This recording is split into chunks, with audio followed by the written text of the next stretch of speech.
श्री स्वामी समर्थ. स्वामी भक्त हो, स्वामी अक्कलकोटीमध्ये आपला स्वागत आहे. स्वामींनी जरी मानवदेह धारण केला होता, पण तरी ते होते तर साक्षात परमेश्वरच. या दिव्य स्वरूपाचे असंख्य भक्तांना अनुभव झाले होते.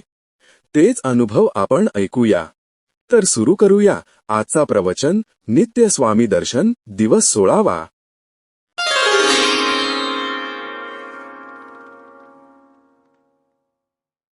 स्वामी हिमालयीन पर्वतराजीत अक्षरशः रम्माण झाले होते. जणू ते शिवशंकराच्या सान्निध्यात तेजस्वी यतींच्या सहवासात सुखनई वावरत होते. त्या अजानुबाहू कनक कांतीने लखलखणाऱ्या भव्य यतिपुरुषाला पाहून भोवतीचे सर्वजण आश्चर्याने दिंगमोड झाले होते.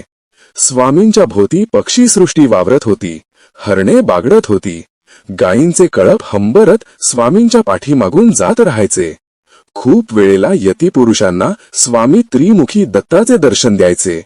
हिमालयीन रांगांमधून वावरताना स्वामींनी अनेक चमत्कार केले.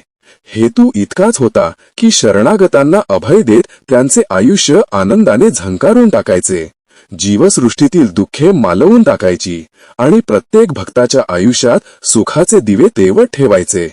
त्याला कुणीही अपवाद नव्हते. ज्यांच्यापाशी मुजोरपणा आहे त्यांना शासन करायचे, मुजोरपणा नष्ट झाला की त्यांना अभय द्यायचे. स्वामींच्या अवतारापाठीमागचे खरे रहस्य हे होते की प्रत्येक जीव भगवंत चरणी रम्माण व्हावा. मानवी आयुष्याचे कल्याण कशात आहे हे सांगत प्रत्येक माणसाला सुखाचे दरवाजे उघडून द्यायचे. त्यांच्या आयुष्यातला दुःखाचा काळोख नष्ट करायचा, भीतीची थरथर नष्ट करायची.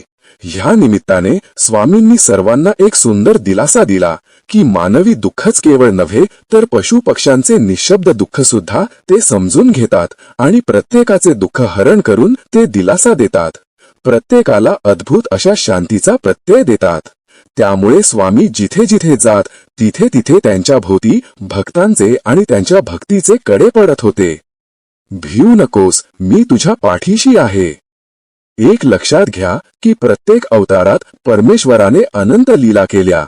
आपल्या शाश्वत अशा अस्तित्वाची वारंवार चुणूक दाखवली. दत्तावतारी श्री स्वामी समर्थांनी तर असंख्य चमत्कार केले.